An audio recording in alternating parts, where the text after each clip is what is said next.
Hello, welcome to my channel legal concept.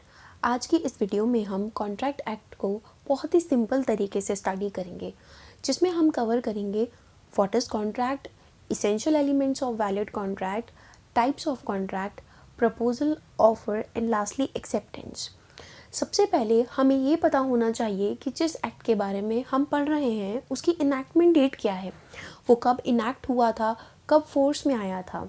So contract act enact हुआ था 25 अप्रैल 1872 को, which is enacted by imperial legislative council and it is came into force from 1 सितंबर 1872।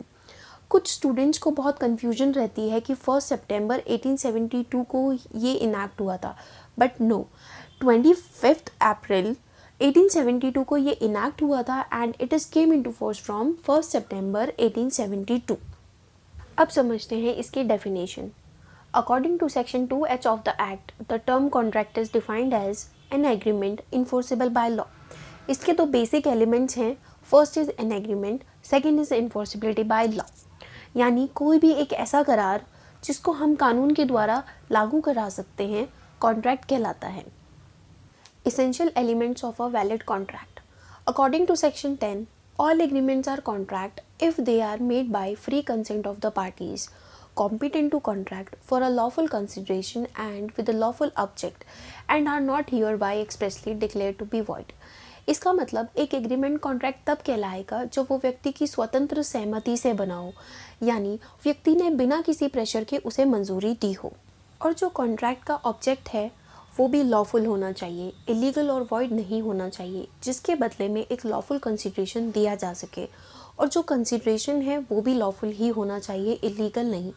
For example, अगर आप किसी से ब्राउन शुगर खरीदने का कॉन्ट्रैक्ट करते हैं तो वो कॉन्ट्रैक्ट एक इलीगल कॉन्ट्रैक्ट है और उसके रिगार्डिंग जो कंसिडरेशन होगा वो भी इलीगल ही कहलाएगा। अब देखते हैं इसके एसेंशियल्स। नंबर 1 आता है intention to create legal relationship, यानी पार्टीज़ की इंटेंशन होनी चाहिए लीगल रिलेशनशिप को क्रिएट करने की। Second is a lawful consideration and lawful object. जैसे मैंने आपको अभी पहले बताया, जो कॉन्ट्रैक्ट का ऑब्जेक्ट है वो लॉफुल होना चाहिए, जिसके रिगार्डिंग उसको जो कंसिडरेशन मिले वो भी लॉफुल हो। Third is a capacity to contract, यानी पार्टीज़ में कैपेसिटी होनी चाहिए कॉन्ट्रैक्ट करने की। Fourth is a free consent. Free consent यानी विदाउट एनी प्रेशर उसने अपनी हामी दी हो, यानी स्वतंत्र सहमति दी हो। Fifth is agreement not declared void और इलीगल, यानी जो भी हम अग्रीमेंट्स कर रहे हैं वो वॉइड और इलीगल डिक्लेयर्ड नहीं होने चाहिए। Sixth is a certainty of meaning, यानी पार्टीज़ के बीच में जिस चीज़ का कॉन्ट्रैक्ट हो रहा है उसके रिगार्डिंग उनको कंप्लीट नॉलेज होनी चाहिए, उसका जो मीनिंग है वो सर्टेन होना चाहिए। फॉर एग्ज़ाम्पल, अगर आप किसी से ऑयल ख़रीदने का कॉन्ट्रैक्ट करते हैं तो उस व्यक्ति को ये पता होना चाहिए कि आप कौन से ऑयल की बात कर रहे हैं, because there are so many different varieties available in markets of oils. So certainty of meaning is a very important factor. Seventh is possibility of performance of an agreement, यानी 100% पॉसिबिलिटी होनी चाहिए performance की जिसके regarding हमने एक agreement किया है।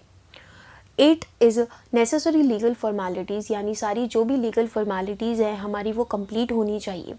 ये सारे इसेंशियल्स हैं जो एक लीगल कॉन्ट्रैक्ट के लिए बहुत ज़रूरी हैं। अब देखते हैं types of contract on the basis of validity. इसमें टोटल 5 तरीके के कॉन्ट्रैक्ट होते हैं। First is valid contract, second is void contract, third is voidable contract, fourth is illegal agreement and fifth is unenforceable agreement. अब देखते हैं on the basis of formation. Formation के according इसमें 3 तरीके के कॉन्ट्रैक्ट होते हैं, express contracts, implied contract and quasi contracts. And lastly on the basis of performance, first is executed contract, second is executory contract, third is unilateral contract and fourth is bilateral contract. अब देखते हैं proposal and offer. Section 2A of the Indian Contract Act 1872 as when one person signifies to another his willingness to do or to abstain from doing anything with a view to obtaining the assent of that other to such act or abstinence, he said to make a proposal. अगर simple language में कहें, the party making it must express his willingness to do और not to do something, यानी party जब अपनी इच्छा जाहिर करती है किसी काम को करने के लिए और किसी काम को ना करने के लिए, तो वो हमारा प्रपोजल कहलाता है। अब देखते हैं टाइप्स ऑफ ऑफर्स।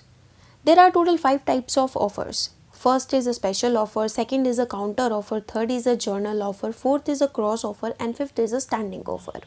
अब लास्ट में आता है acceptance. According to section 2B, a proposal और offer is said to have been accepted when the person to whom the proposal is made signifies his assent to the proposal to do or not to do something। जब वह व्यक्ति अपनी assent और अपनी सहमति दे देता है जिसके समक्ष हमने प्रपोजल या ऑफर रखा है, तब हमारा ऑफर और प्रपोजल एक्सेप्टेड ऑफर कहलाता है। अब हम बात करते हैं टाइप्स ऑफ एक्सेप्टेंस की। There are total 6 types of acceptance. First, acceptance must be absolute and unqualified, यानी जो हमारी एक्सेप्टेंस है वो बिल्कुल एब्सोल्यूट होनी चाहिए, उसमें कोई भी कंडीशन अप्लाइड नहीं होनी चाहिए। Second is a communication to offerer, यानी ऑफरर को इसकी पूरी जानकारी होनी चाहिए। Third is a acceptance must be in the mode prescribed, यानी एक्सेप्टेंस उसी मोड में होनी चाहिए जिस मोड को कॉन्ट्रैक्ट में प्रिस्क्राइब किया गया है। फोर्थ इज़ अ टाइम, यानी एक टाइम पीरियड के अंदर ही एक्सेप्टेंस दे दी जानी चाहिए। फिफ्थ इज़ अ मेरे साइलेंस इज़ नॉट एक्सेप्टेंस, यानी हम साइलेंस को कभी भी एक्सेप्टेंस नहीं समझ सकते। Sixth is a acceptance by conduct, यानी हम किसी काम को करके भी एक्सेप्टेंस दे सकते हैं। Thank you for watching. Please like and share my video and subscribe my channel too.